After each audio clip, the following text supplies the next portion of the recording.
Dan di dalam proses persidangan Bapak sekalian itu sudah ada, presidennya sudah ada, bahwa perusahaan-perusahaan yang mendapatkan proyek dengan cara memberikan gratifikasi atau bersekongkol atau menjanjikan sesuatu, seluruh keuntungannya itu dirampas. Ya, kalau itu sudah masuk ranah pidana, tetapi ketika belum masuk ranah pidana dan ditemukan oleh aparat pengawasan internal pemerintah, kenapa? Enggak jelas ya?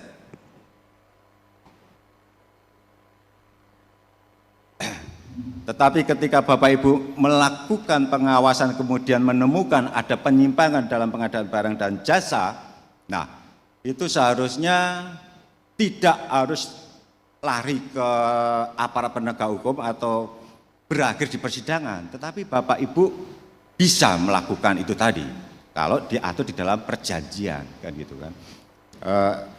Vendor menjadi subjek dari pengawasan Bapak Ibu semuanya.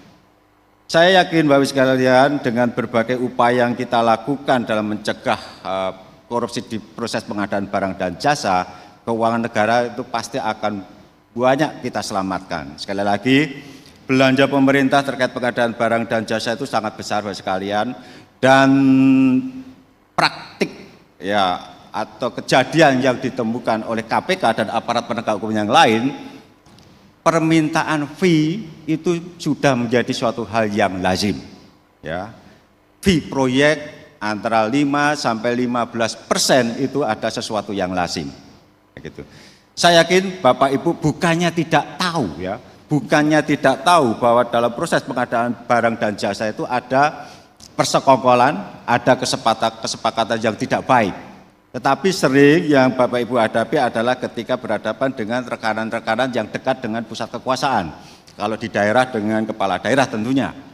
Dan Bapak Ibu ya agak sedikit mungkin sungkan ketika berhadapan dengan vendor yang kemudian Bapak Ibu ketahui ada hubungannya dengan ya pimpinan tertinggi di daerah tersebut. Nah, kalau Bapak Ibu merasa sungkan atau mengetahui tetapi kemudian tidak bisa berbuat banyak, ya kami menghimbau laporkan saja ke aparat penegak hukum.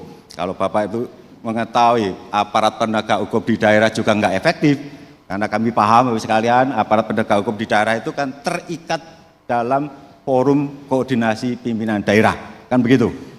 Laporkan ke KPK, nggak usah ragu, tidak usah ragu Bapak sekalian, kami akan melindungi siapa pihak pelapor, kan seperti itu, dan kami akan menindaklanjuti tentu saja.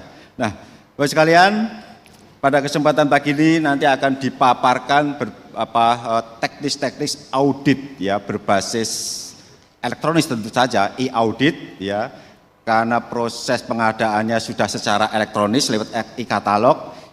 Proses pengawasannya pun seharusnya lebih dipermudah ya dengan e-audit. Bapak Ibu akan diberikan akses terhadap proses pengadaan barang dan jasa.